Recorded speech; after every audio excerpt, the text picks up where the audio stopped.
Brothers and sisters from Adam and Eve, may Allah bless us all and guide us to the right path. Before I begin my presentation for this session, I have to make 3 explanations first. In my morning presentation, when I said that the Indian subcontinent in the 20th century produced 4 great personalities. At that time, in my mind, those 4 personalities were Allama Iqbal, Abul Kalam Azad, Maulana Maududi, and Maulana Ilyas, who was the founder of Tablighi Jama'ah. But when I came to explaining, then this idea came to my mind that he is out of that line, the line, this movement which is going and progressing step by step, by generation to generation. Theoretically, it owes its existence to Allama Iqbal. Practically, first attempt was made by Abul Kalam Azad, second by Maulana Maududi, and 4th by myself. But I am a humble person. I don't regard myself to be a great person, but I am a humble student of Quran, and I only have been sharing whatever I could learn from Quran.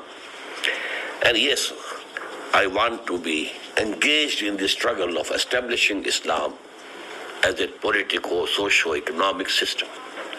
Number 2, Brother Mumtaz Ahmad asked me about my meetings with Maulana Maududi. One thing remained, and that was when I was going to America for the first time in 1979. Maulana Maududi was also there, but he was sick, ill, under treatment.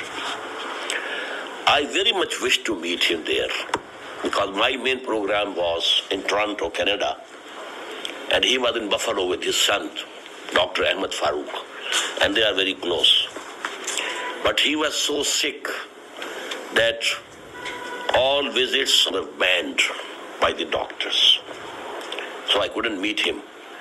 But then Maulana died there during my visit, and I could meet his dead body.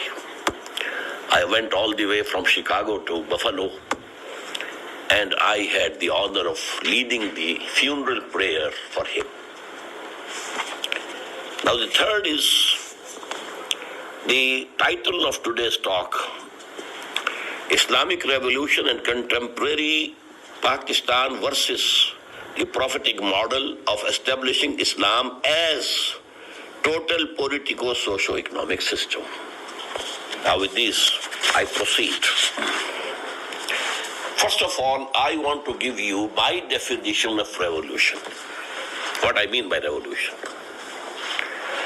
By revolution, I mean a change, fundamental change in at least one of the 3 aspects of the politico-socio-economic system of the society. By French Revolution, only a political system change. By Bolshevik Revolution, economic system changed. But these are real revolutions. In Iranian Revolution also, political change came from monarchy to, we may say, theocracy. On the other hand, any change in religion is not a revolution. The biggest change in the history of religions was in the year round about 300 CE, when Constantine, the emperor, Roman emperor, embraced Christianity. And the whole Roman Empire embraced Christianity. There can be no example of such a conversion, mass conversion. But nobody has called it a revolution. Because the politico-socio-economic system remained the same monarchy, the same emperorship, and the same everything, lords and barons and so on and so forth, whatsoever they were. So revolution is a fundamental change in at least one aspect of the politico-socio-economic system. Keeping this definition in view, I claim that Muhammad sallallahu alaihi wasallam brought the most profound, all-embracing revolution of human history.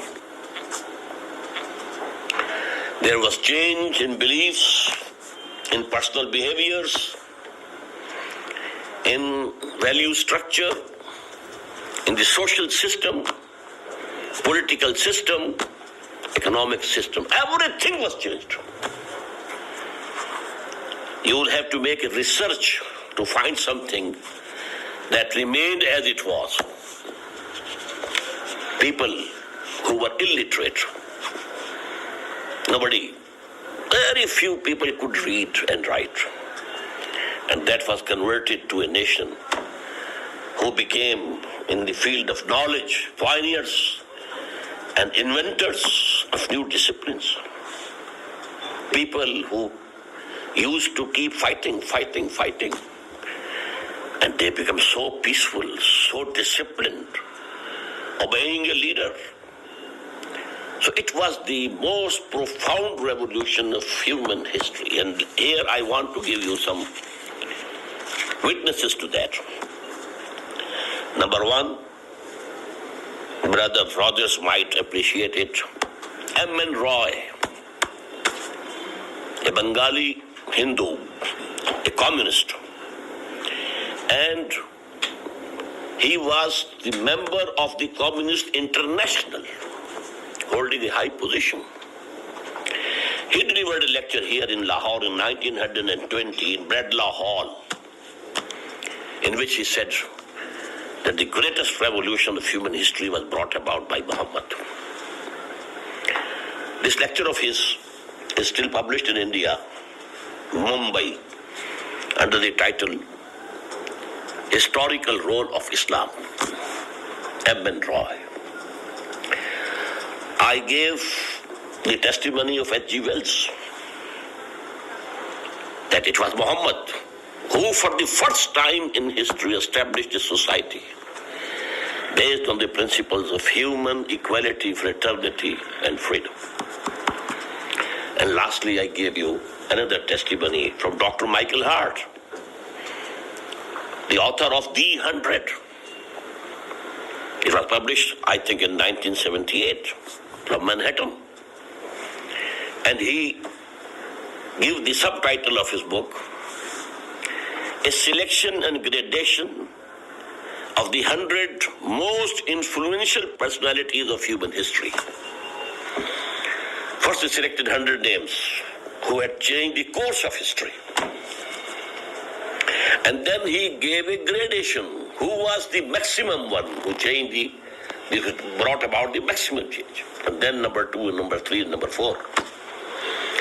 And he puts Muhammad on top. And he says, I'm a Christian and I have put Muhammad on top. So naturally I owe an explanation. I have done this because he is the only person, please note, the only person, supremely successful in both the religious and secular fields. I told you 3 things go to make religion. Some beliefs, some modes of worship, some social customs. Here also he was extremely successful. And with politico-socio-economic order changing the direction, he was extremely successful. And he is